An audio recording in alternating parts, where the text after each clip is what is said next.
Hello everyone, you're listening to Audiobookish, an audiobook review and discussion podcast. My name is Vahed Rahman. I'm joined by Poppy Knight. Hello. And our guest today is Kelli Fairbrother. Poppy, would you like to read out Kelli's bio for us? Yes, so Kelli is a co-founder of XigXag. So Kelli is a London-based executive with nearly 20 years of experience in consumer technology. Her superpower is championing amazing but overlooked talent. Before her business career, she was a US Army captain, having graduated from West Point and serving in Germany and Bosnia. She honourably escaped the army to earn her MBA from Harvard Business School and joined McKinsey & Company. Following her time at McKinsey, she built a reputation for leading successful market launches, including the £1 billion launch of Premier Inn into Germany and 5 new markets for Gelato, a print tech unicorn. She first worked with Mark, the other co-founder of XigXag, in her role as the interim president of the international business of Gelux, a leading global fulfillment partner to Netflix. She then served as Chief Operating Officer COO of Gelato, eventually attracting Mark to the interim CTO role. Kelli lives with her husband and 2 primary school children, both keen readers and listeners. Never without her headphones, she's always listening to something interesting.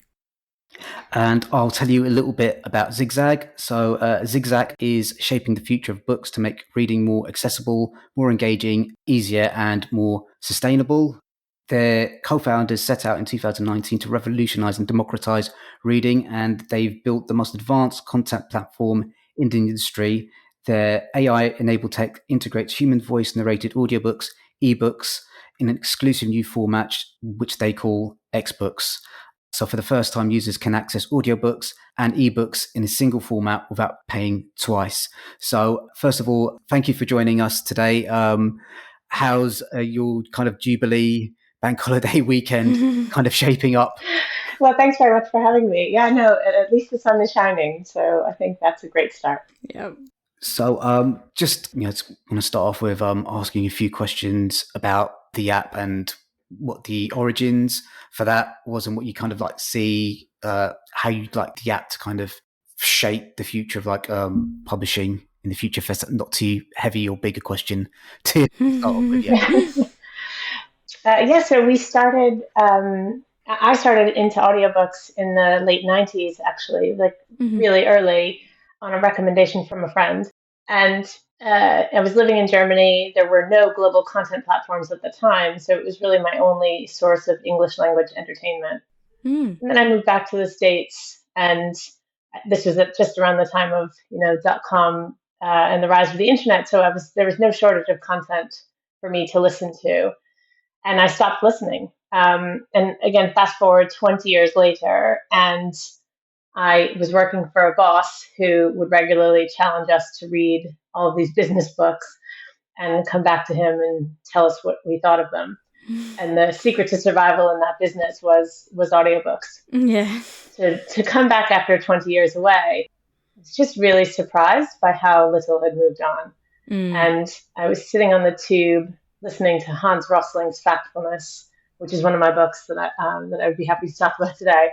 And the narrator comes across and says, in order to see these brilliant infographics that were really core to his story and what he was known for, I had to download a PDF from a desktop website. And it just felt to me like, wow, technology has moved on.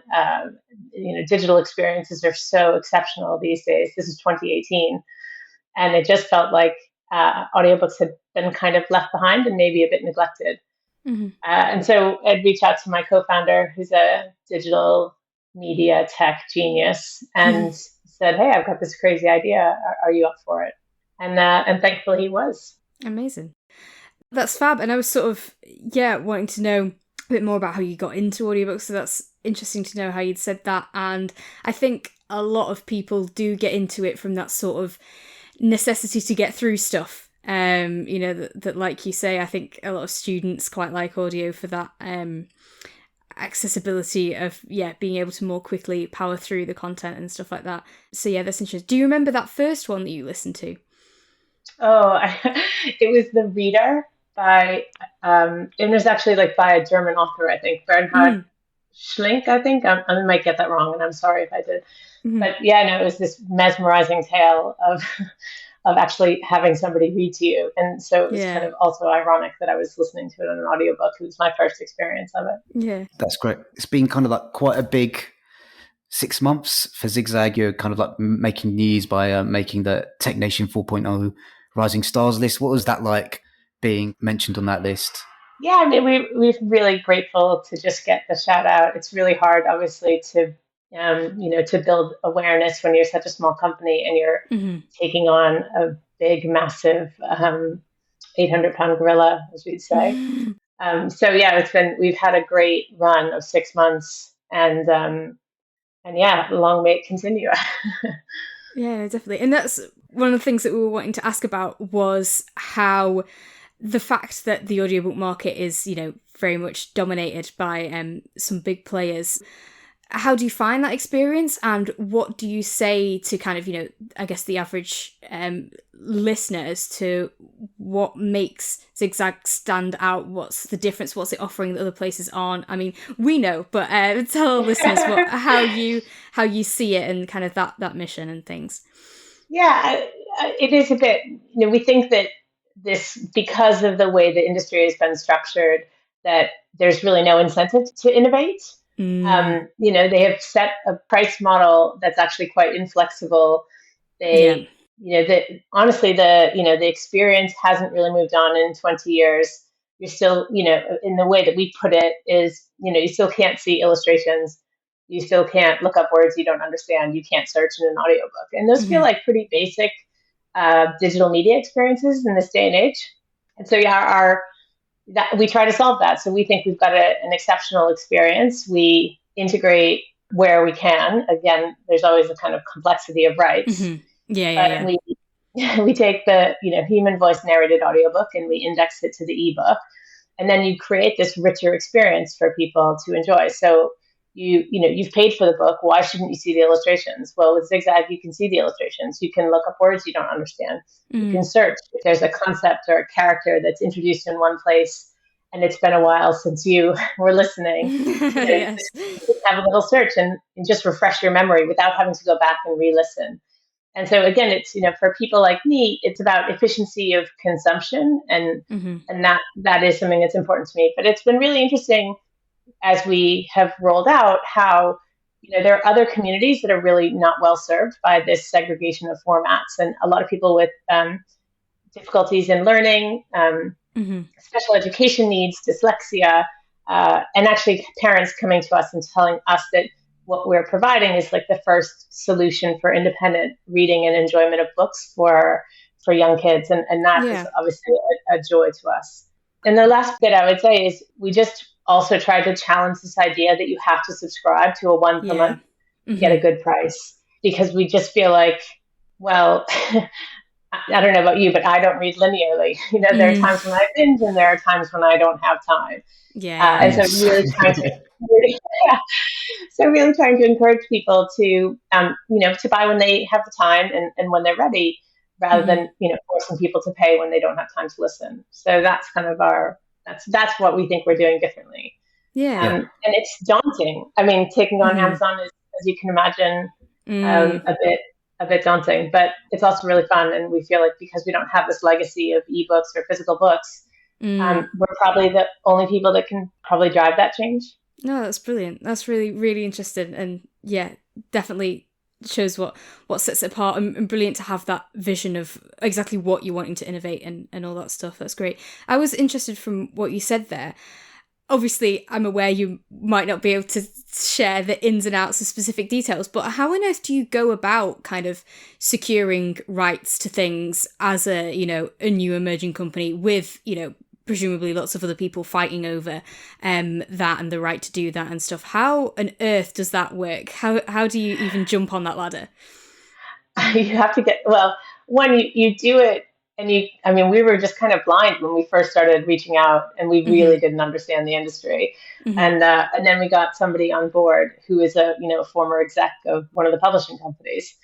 And he's been transformational for us in terms of developing our proposition, developing the way we speak, developing the contracts. But the first meeting I had with him, he had me in tears over one of the first contracts we signed. Because it was very much a kind of take it or leave it. And it was, we took it because we needed content and we wanted to launch. But yeah, I highly recommend that before anyone gets involved in trying to negotiate deals with publishers, they get somebody who knows what they're doing.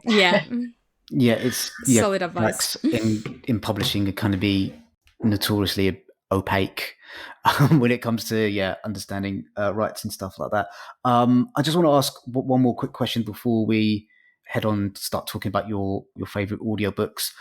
In my research, I saw you talk a bit about romance novels, romance audiobooks, and I was just wondering what genres do you think work particularly well in audio? What genres are popular, and what genres do you think need a little bit more kind of like, e.g., kind of romance, female romance books? Yeah, I mean, we think any book can do well in audio, and we think audio is this massive global trend. Stories were originally told orally before they were written down, so it is in our DNA as humans to enjoy listening to stories.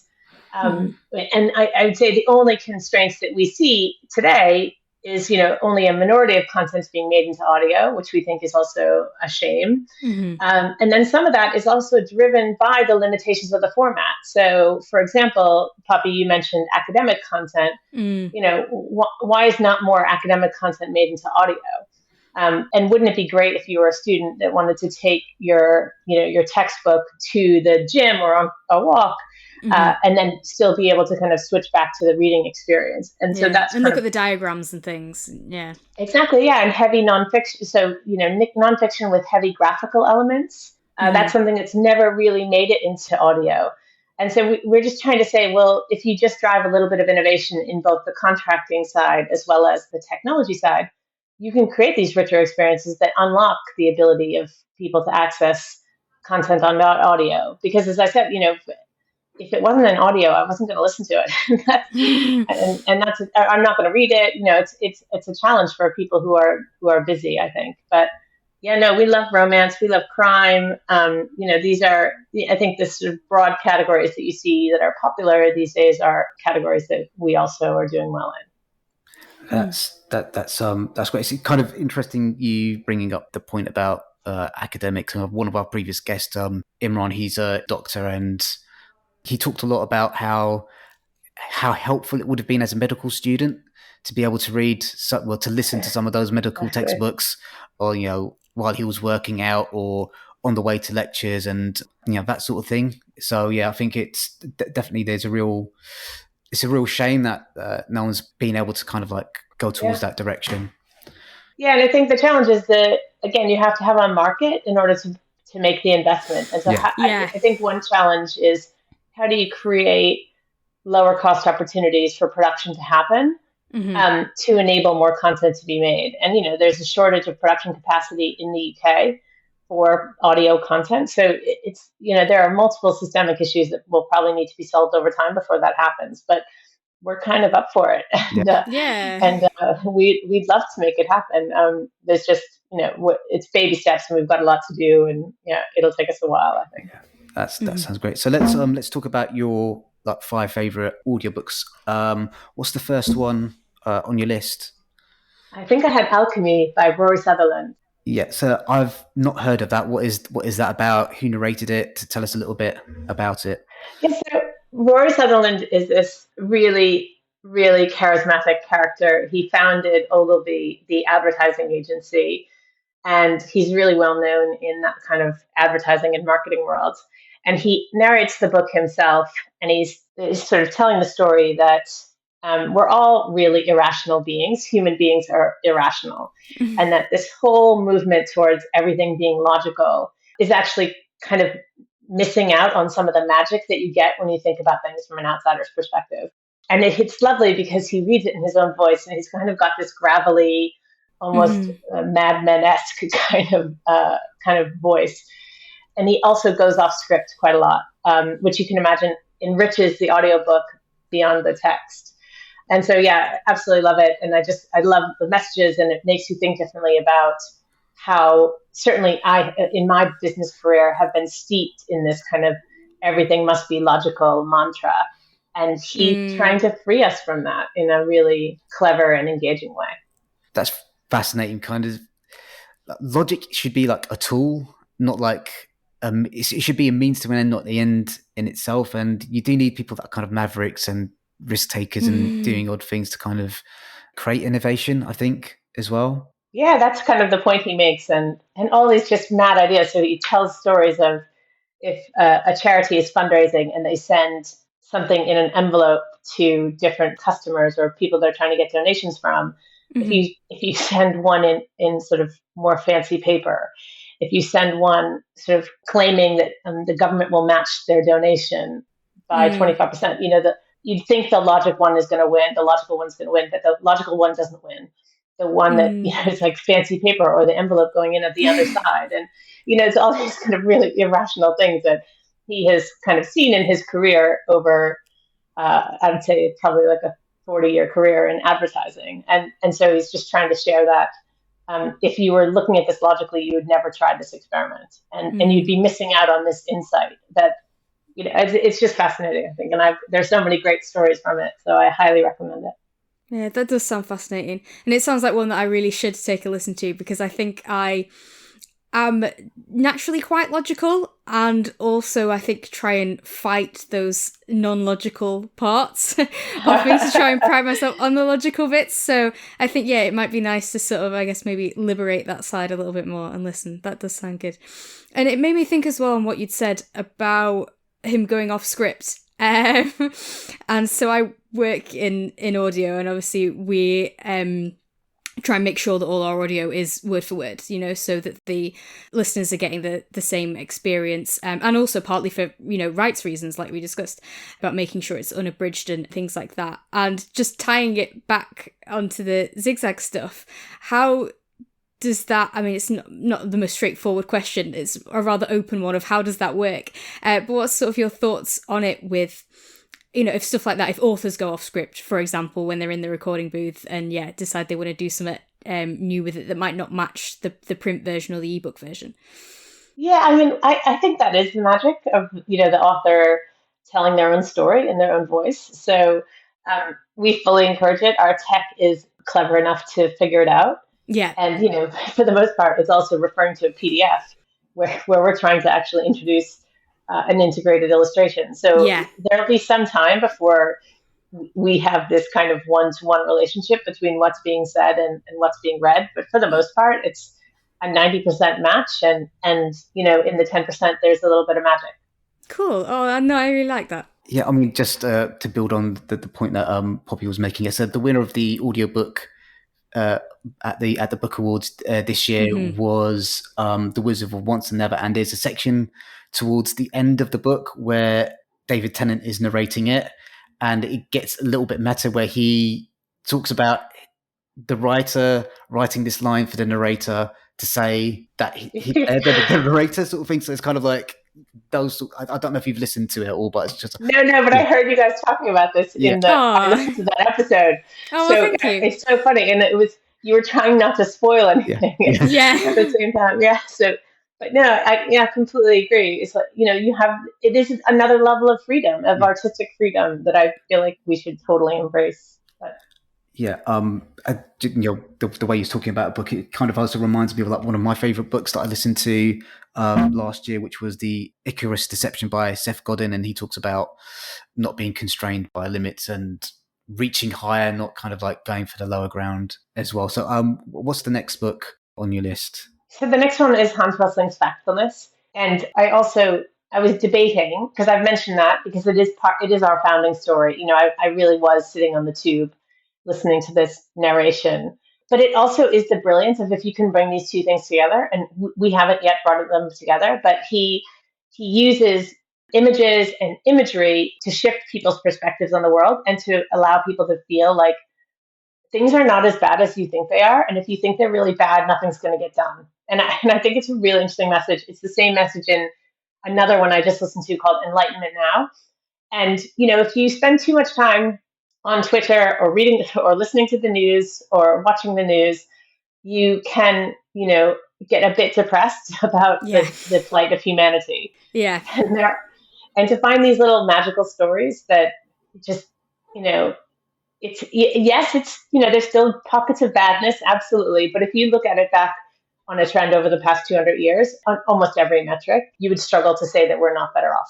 And so it's this kind of optimism shot in the arm, which I like and I need sometimes, because we can get, I think, brought down by the world and everything happening in it. Yeah, so it's really great that you've got I've not read it yet, but I know Hans Rosling through one of my favorite podcasts, which is More or Less, which is on the BBC, and they talk about the truth about numbers in the news, and they often had Hans on as a guest to kind of explain why things aren't as bad as you think they are, kind of challenging people's prejudices as well, kind of like how we in the West might think things in Africa are kind of like worse, that are better than we think they are, and how there's been so much progress in different areas. One of my favorite episodes, he talks about kind of like what a miracle the washing machine has been as well. So that's kind of like another thing. So what was, from that book, what was kind of like your favorite section in terms of that little snippet that kind of made you feel lighter about the world, or just made you giggle, or kind of made you realize something that you didn't realize? Well, just the way he puts it is that basically your biases about the state of the world are based on the generation before the person that taught you, social studies in high school or primary school. And I just thought about that, and I thought about how old my social studies teacher was. And so then, you're carrying then all of those biases and their own kind of predispositions into your thinking. And so, that just made me really rethink. And then you just listen to the data, and it's just like fact after fact, and then the great charts that then help you really, again, put it in perspective of how much progress has been made in the world, and how we should, be kind of enthusiastic about that, and support the innovation that's happening in the world to enable, this progress to continue, rather than feel like there's no way of improving the world, and then just being paralyzed by not doing anything, which is, I think, what he's trying to balance against. And did Hans narrate the book, or did they because he's such a brilliant communicator? I don't know if you've listened to any of his like interviews or podcasts. Yeah, I saw his TED Talk, which his TED Talk's amazing. Yeah. And that's also why I felt like I was shortchanged on the audiobook, because his TED Talk is so good, and it's so many graphs, and that's completely what they're known for. Yeah. But I don't think that he narrates it himself, though. Yeah. Okay. Poppy, have you got any questions about like factfulness? No, I mean, it definitely sounds like, something that is very needed, certainly at the moment, because, again, if you listen to us discussing the British Book Awards shortlist, you'll have heard how the book Careless made me feel, and that very much made me feel quite defeated as to the state of the world and people's views on, regulating other people's bodies and things like that, and very much did put me in a defeatist sort of attitude. And I think a lot of people are probably feeling that at the moment for a wide variety of reasons with stuff going on in the world. So it's definitely good to have something out there that is giving you a bit of a shake and saying, I get that I get that it's really rubbish, but come on, let's not give up on it yet. And reminding of the good things, I think, is definitely a worthwhile thing, and maybe something, again, another one to check out. So what's the next book on your list? The next one is Ramble Book by Adam Buxton. It's just this, it's a ramble. I mean, it's just a kind of certainly autobiographical story of his life and what made him the person he is. And this is a recommendation from my co-founder, Mark, who absolutely loved the story. And it really resonated with him, because I think we're all about the same age as Adam Buxton, and we've all been through the sort of challenges of, education and then raising our own children, and then also our aging parents, which I think is the other challenge. So I think the best thing about him doing the audiobook, so he's done it himself, obviously, and he's a podcaster, and so he completely understands the medium. Yeah. And his timing is just so perfect. And then the best thing is, we have it on XigXag, and we have it as an X book. And what's great about that is that he also has all of these like cool illustrations that are that he's referring to throughout the whole story. Like sketches that he drew of things that he thought he was going to do. Like he was going to start this like massive ad agency, and he has this like picture of their headquarters. And it's like these are scribblings from his 15, 13-year-old self, and he's putting it all out there, and it's just fascinating. And I didn't know Adam Buxton because I'm originally from the U.S. And so I just didn't grow up with him in the same way I think my husband did, or my co-founder, as I said. Mm-hmm. So it's really delightful to, just hear him tell his story, and really it's just really fun and funny. Oh, brilliant. I think I had a similar experience with the Gina Yashere book, Cat-Candid, that I spoke about a few episodes ago. It was that kind of thing where I was aware of her and did always really like her comedy, but regardless, it was sort of just amazing to have someone who's that, talented with words and with performance telling you their life story. And so even if you didn't know that much about them before, it was just really fascinating, going through that and being taken through that and learning in it and experiencing it. And no, that sounds really good. And I think certainly that's one genre where I think most people can agree that certainly as long as the person writing is also a great performer, being able to have a book that is basically an insight into their brain and into their life read by them is just, a really incredible experience. So no, great. Yeah, it's magic, really. Mm-hmm. We kind of had a similar experience when we reviewed Wishful Drinking, just knowing that person. Mm-hmm. Yeah, and obviously Adam's a very skilled performer and podcaster, and so I imagine kind of having someone who really understands how to make audio work must have really enhanced the experience of listening to it. Yeah. And that timing thing's really important, isn't it? That sort of, you can read a sentence and it just might not have quite the same punch or quite the same, makes you laugh out loud uncontrollably thing as when someone is able to, withhold the punchline by just like an extra half a second or put a slight bit of emphasis on it somewhere that your brain wouldn't have come up with when it just looked at the letters. Is a really special thing, and I imagine from what you say is the kind of thing that's in this one. Exactly, yeah. And he does his silly sound effects and these things that I think are people who listen to his podcast would know really well. Got you. But as somebody that was coming in kind of fresh to it, it was funny and rich and just a great use of audiobook as a medium, I'd say. Yeah. Did it tempt you to check out his podcasts at all, or kind of was the audiobook enough for you? No, it does tempt me. I'm short on time. Yes. And I spend a great deal of my time listening to my own platform because there's a lot we have to talk about. There's a lot we want to know. And then it's just kind of testing a lot of the time as well. So I feel like I will take some time to invest in podcasts when I need to. Yeah.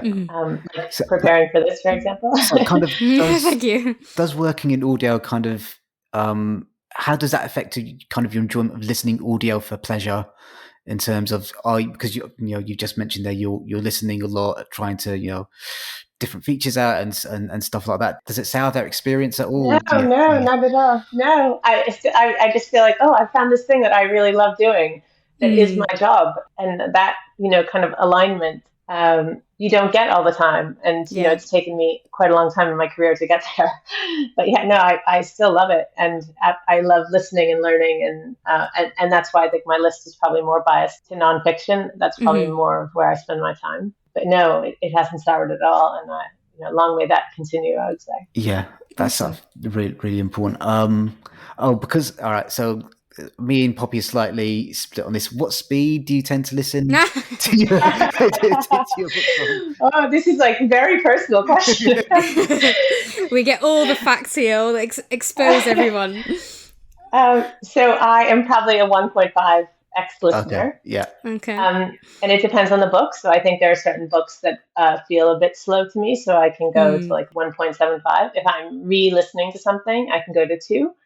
But we get asked on a regular basis, like, could you get us to 3x? And I just think, customers are asking for 3x, and I just find, oh wow, like that's fast. Yeah. So I'm not there yet. We're not there yet, as our tech isn't there yet, but we'll get there eventually. Yeah. I mean, I can understand it listening to it fast. I don't understand kind of like listening to it like slower, because that's that's a feature on a lot of platforms as well, because everyone just I sounds wonder slightly if it's drunk. Yeah. for, I wonder if it helps people who are learning a second language through Okay, audio. Yeah, yeah, That yeah. that's would be interesting. And Yeah, processing it maybe, at the right speed and stuff, and recognizing the yes, words, yes. and yeah. yeah. So what's the next book on your next list? I have One by One by Ruth Ware, and this is a complete and total celebration of both Ruth Ware as a crime author, but also Imogen Church as a narrator.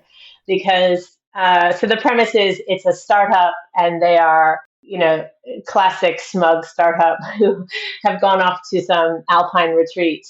And then people start dying.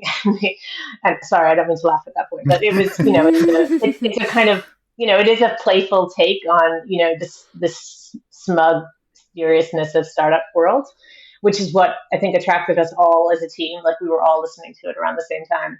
But the absolute brilliance of it is Imogen Church's narration, because she masters about 10 different regional accents, in both men and women, and does it really credibly and brilliantly. And so yeah, we're all huge fans, and we just asked her recently to do a Q&A for our blog, which I hope like our fandom didn't show through too eagerly. But so she's just absolutely brilliant. And so yeah, loved the story, loved the suspense of it, and it took you to the last minute to kind of figure it out, which is always, I think, the best thing about a crime story. Oh yeah, definitely. Yeah, I think the only downside was that you get actually obsessed about listening to it and like wasn't yeah, getting enough sleep. And Yes. we've had a couple of experiences like that. Kind of like true crime story, and Yeah, the night she definitely. disappeared as well. Yeah, It's yeah. kind of like, yeah. So yeah, completely understand. Do you, when you do kind of listen for pleasure, is crime a genre that you're drawn to a lot? No, I mean, as I said, I'm pretty much a nonfiction nerd, Yeah, I would yeah, say. yeah. And I think there was just a lot of hype happening at the time around the title. And I think it was also at a time when we didn't have a ton of books on our catalog, if I'm honest. It was over a year ago, I think, when we were listening to it. So yeah, it just was, this is something I can read at the moment, and so, or listen to, sorry. I know some people are very particular about that. And so I just, I suppose I try to avoid crime a little bit because I do get obsessed with it. Yeah. And I don't think that's healthy. So it's like, For your own good, you're like, yeah. Exactly. And you also mentioned kind of a lot of people in your team were listening to the book around the same time. That must be like a really nice experience in terms of like you're sharing this story together. So Yeah, it's lovely. We do get into this mode of, oh, I've read this, or I recommend this, and this is what it was like at, the company I was working at before. But with us, it's, we're really enjoying the stories, and some of the story, it's not all nonfiction. It's also sort of other things, and yeah, I guess it's a kind of bonding thing for the team. Is like we're all, and we refer to things, we mention things, for one another to share from, what are we taking away from the stories. And so, yeah, I guess it's like we got our own little book club going on. Yeah. That sounds really lovely. That's really nice. I think we're on to the last book on your list of 5. Tell us about it. So the last one is Nick and Charlie by Alice Oseman. And again, forgive me if I've not pronounced that correctly. This is exciting because this is all, maybe you're aware of like the Heartstopper series on Netflix, which is a huge trend among young people. And it's bringing people back to this super talented author who was maybe overlooked as a result of, I mean, obviously she's not, because these books have been made into a Netflix series, but in terms of like really mainstream sales, it's just been this real transformation for us. And what's brilliant about her books is that, the Heartstopper series was like a graphic novel, it was kind of a comic. And then she brings all of those elements into some of these other stories that we have on the platform. And that because it's an X book, which is the audiobook and in the ebook integrated, you're not missing out on these illustrations as well as kind of listening to the story. And it allows people who, have gotten really into the Heartstopper series to continue on and enjoy the next chapter. And the only thing I would say is there are some, I think, spoilers in there. So if you haven't finished the Heartstopper series, you probably don't want to go on to Nick and Charlie just yet. But yeah, it's just this really lovely story about kind of, school love and yeah. So I think that's kind of that would be the last one I'd say. Oh, okay. So did Nick and Charlie start off as a graphic novel, or was it a prose text? No, Heartstoppers. Yeah. So Heartstopper, yeah. So yeah, Nick and Charlie is like a novella, Yeah. and so it's mostly narrative, but there are the visual elements that kind of make her is what she's known for, and the Heartstopper was all graphical elements. But in this case, it was like the balance of both. So you can imagine the Heartstopper series isn't made into audiobook because it's all graphic, and but they can make it into they've made it into obviously a Netflix series. And so it's also about, well, why couldn't you make this into an audiobook? If they've tackled it in video, what's stopping anyone from producing an audiobook in that format? And so it's like, again, it's like raising a bunch of interesting issues for, why more content isn't being made into audio, as well as like, she's absolutely, it's doing so well for us at the moment, her books, and it's super exciting to see, somebody being recognized for their work, a bit of time after they've actually, been out in the market. Yeah. And I think that's one of the great things that TV does, because a lot of readers will really talk quite negatively about, film and TV adaptations and stuff. But the reality of it is it introduces people to books that they otherwise wouldn't. The amount of people that will then go back and buy the source material and read that or listen to that and then get those words, and then maybe in their own heads analyze kind of what was different and what was the same, which is something that I certainly like to do, or just enjoy it for what it is anyway. So yeah, and I think that's a really important thing, that there's no shame on, I watched the TV show first. It's nothing like that, and it's nice that it can really boost the originals and stuff, because you can equally have things where people go, oh well, that's enough, the TV's enough, I don't need to go back to that. But certainly with this one, with Heartstopper, I think it's really showing that that's not the case. I mean, I could be wrong, and it could just be that there's been a load of marketing behind it, but certainly what I've seen is that people have been, really, going back to those graphic novels, and like you say, looking at the Nick and Charlie novella and really, having the TV show as the entrance into Alice's work and stuff like that, which is really exciting. And a nice meld of formats. All these formats don't need to be in competition. The visual, the words, the audio, it can all be a nice stuff together, which I guess is what you guys are doing at XigXag. So it's fun. Yeah, exactly. That's what we're trying to do. Wasn't meant to come round quite so poetically, but it's interesting what you mentioned about graphic novels and audio, and why couldn't it be adapted. Kind of one of the big hitters this year at the British Book Awards was the Sandman adaptation. We had the chance to listen to that, and also another graphic novel adaptation, which was Slain. I can't remember the name of the title. What was the name The of that? Horned God. The Horned God, and how you can adapt graphic novels. It's a little bit more trickier process, because you have to think about sound design. And I think Poppy put it perfectly when we were reviewing the Sandman audiobook. This is like, it's an audio movie, kind of having all those special sound effects in there as well. So you just need to, thinking about the sound design and things like that. So I think the opportunity is there. It's just, as you mentioned, the lack of maybe production capacity and ambition, and kind of like, where's the funding going to come for this, and the investment and stuff like that. Yeah. No, I definitely think that these are challenges that publishers face, and our observation of the industry is that a 1 per month subscription is actually an attempt at constraining demand. Like that's our view. And if you were really trying to make audio successful, it would be a different model, I think. And so our view is, well, we're really trying to drive audio. Like, we think it's a fantastic format. We think it could be as rich or richer than any other format. But you have to get it to a level where people don't feel like they're missing out. And then you have to solve the pricing. And so those are some of the things that we feel like we are trying to solve for listeners. And we feel like listeners are first for us, not last. Yeah. And that's like, that makes a big difference. And certainly as a consumer myself of audio, I definitely felt like nobody was really working very hard to get my my money, Yeah, I think that's absolutely like, taking kind of the bull by the horns and decided to start your own company. I respect anyone that does that, because I'm, like the fear of people not taking you seriously and not understanding the industry that you're going into must have been for me, it would have been like overwhelming. So it's just it's for you and your co-founder to go ahead and straight up, there's a massive problem here. You guys have done that.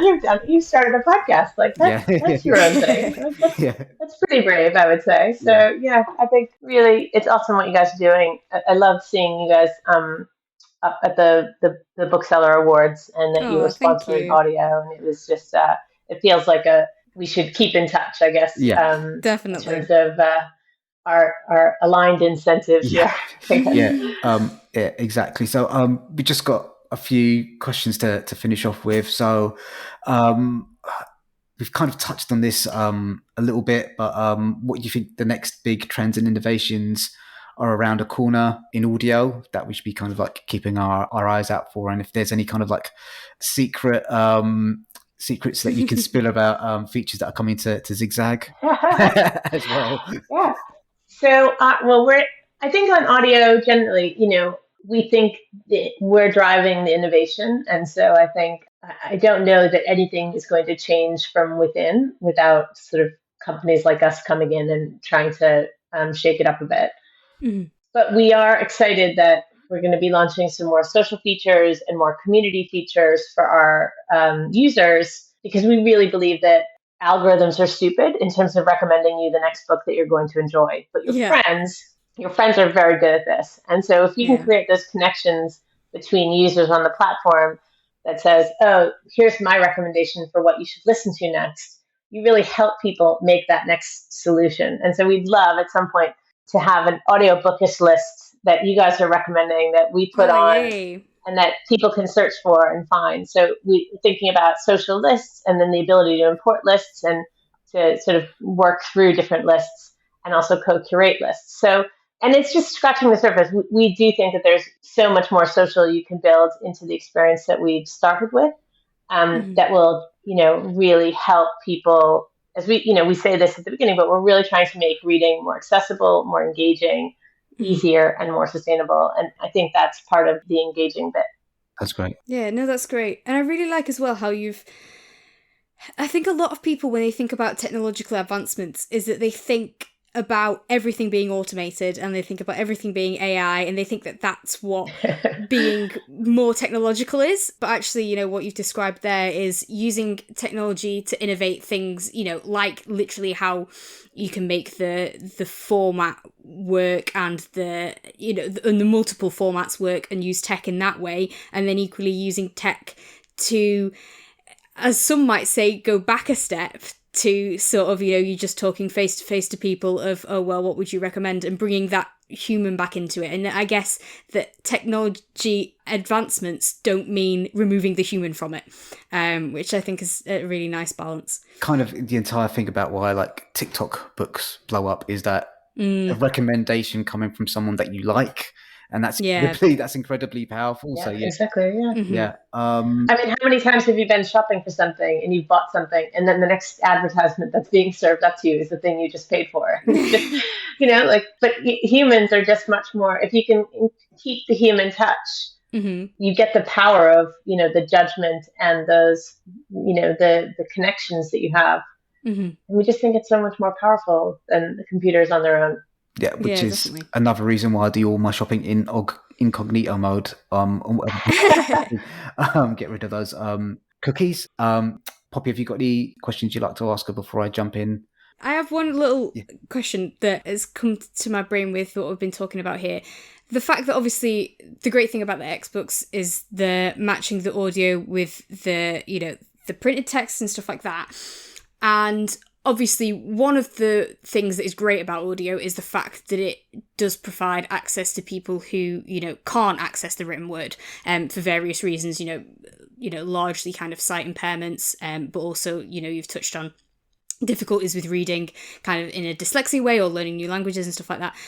But I guess sort of on the sight impairments way, I was curious if, because one of the things I really like about what you've done with melding the two of them is that thing of being able to search for a word and that kind of thing like that.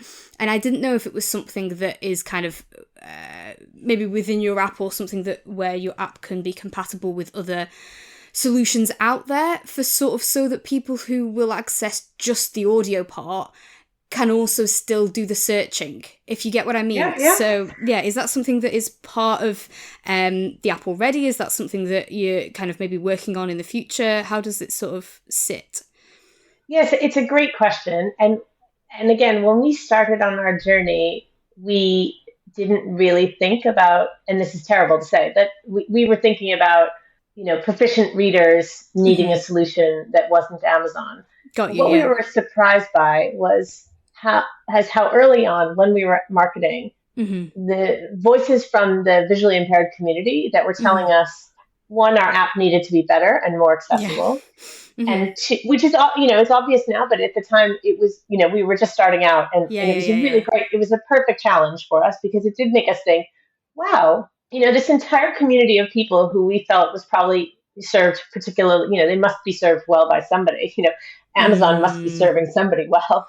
They were also feeling underserved in this space. And so it was really a great learning for us, which is, maybe everyone is unhappy with the current situation and the single, company dominance of this space. And that if we can enable, I don't know the name of the technology, it escapes me at the moment, but yes, the voice controls that you enable within the app. So I would say we're on a journey to be improving that all the time. And awesome. It's not perfect, but we definitely heard the feedback and made the changes so that when people were going through the app, they're at least getting read, the different, which books we have and what they can buy and the different functionalities. So we have much more to do in that space, but we also think about, at the point where there was an illustration, could you give an audio clue to encourage someone to understand? And then you have an audio description of the illustration, if not incorporated in detail in the audiobook itself.